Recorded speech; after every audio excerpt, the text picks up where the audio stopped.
سلام البنات، وش راكم؟ ان شاء الله تكونوا كامل بخير وبصحه جيده. مرحبا بكم، الف اهلا وسهلا في المطبخ، مطبخكم كيما كل يوم.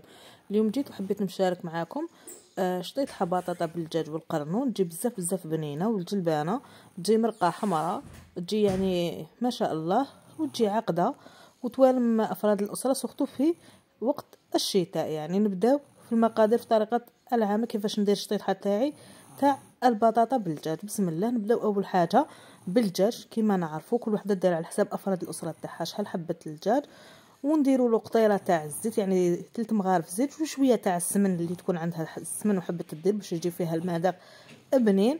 نديروهم ونخليهم يتقلاو في يعني في هذيك القدره وحدهم، يعني الدجاج الزيت وشويه تاع السمن، نخلوهم يتقلاو. ومن بعد نروحوا نديروا لهم المقادير الباقيه. واش عندنا؟ انا عندي حبه تاع بصل تكون مليحه تقطعوها في الرقيق، مع 3 فصوص ولا 4 فصوص حتى 5 فصوص تاع الثوم، مع طوماطيش يعني طماطم الحب تكون مسكرفجه. انا كيما هذه طماطم يعني خدمناها ومخلينها في لا كونجيلاتور، كي نسحق وما يكونش عندي نجبد منها من لا كونجيلاتور، تجيني سهله مهله. اكيد الجلبانه كنا دايرينها في لا كونجيلاتور مع القرنون. وكيما نعرفوا دوكا وقت القرنون وقت الجلبانه، يعني جا وقتهم في الشتاء، يعني وقت القرنون والجلبانه. كيما قلت لكم يا البنات، نحكموا هذاك الدجاج تاعنا. السر في المرقه تاعنا وفي البنه تاعنا هي نقليو هذوك الطرف تاع الدجاج في هذاك السمن وفي هذيك الزيت. يعني هنا كل وحده شحال حبه دير الدجاج، كل وحده دير اكيد على حساب الافراد تاع الاسره تاعها.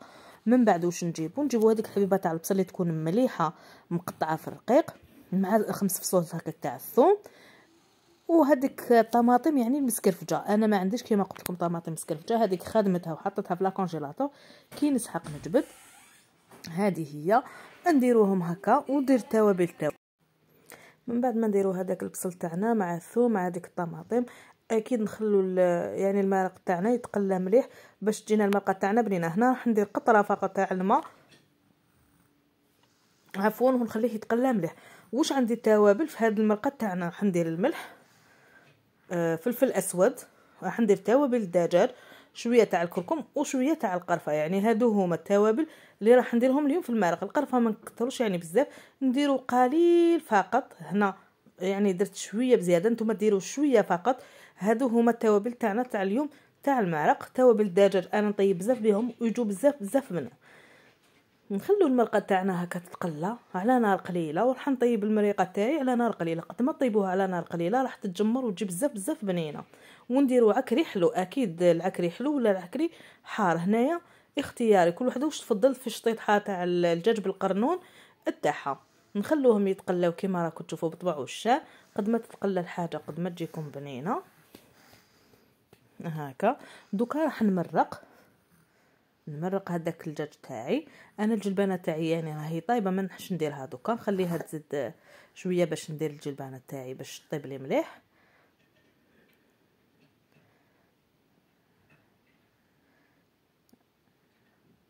هنا نجيبوا الحبات تاع القرنون، كل وحده شحال حبه تدير على حساب الافراد تاع الاسره تاعها.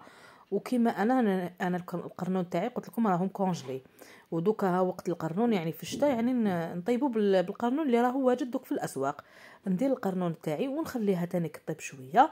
انا نروح بجهه نروح نقطع البطاطا، نقيها ونقطعها ونغسلها مليح، ونقطعوها يعني شويه كبيره، ما نقطعوهاش صغيره باش ما تروناش في المرقه، يعني تقعد هي هكا البنات. نغلق عليها ونخليها طيب شويه القرنون. بعد ما يطيب لي يدخل له شويه طياب، راح ندير هذيك الجلبانه تاعي كيما راكم تشوفوا مع الدجاج والقرنون، ونخليهم يطيبوا شويه. ونروح نوجد البطاطا تاعي بدل ما نقيها نحطها مباشره في المرق يعني. وهذاك القرنون اللي لقيتوه طابلكم ولا نحيوه صفيوه يعني من هذيك المرقه، حطوه في تبيسي وخلوه جانبا. بدل ما تروحوا ديروا هذيك البطاطا تاعكم وطيب، تعاودوا ترجعوه على نار قليله يتجمر مع هذيك البطاطا ويطلق البنه تاعو، وتكون يعني المرق تاعكم واجد، يعني الطبق يكون واجد. كيما نعرفوا كامل القرنون يعني تم يطيب، ما نخلوش حنا يترون، يعني نحيوه ونديروا البطاطا تاعنا ونخلوها طيب على نار قليله. من بعد نضيفوا يعني القرنون ويكون الطبق تاعنا واجد. شوفوا كيفاش جات المرق ما شاء الله، يعني البنه كامل كي تكثروا البصل ويعني والثوم. شوفوا المرقه كيفاش راهي عاقده ومجمره، الله يعني طبق اقتصادي يعني بامتياز، يعني ما فيهش بزاف، ماشي شرط تكثروا بزاف الدجاج. يعني ما 2 مرصوات دجاج ولا 3 مرصوات، قسم ما يطلق لكم البنه في هذاك الطبق. ويعني كيما الخضر انا نحب بزاف الخضر، كيما الجلبانه والقرنون كيما قلت لكم وقتهم في الشتاء، يعني نديروا هذا الطبق.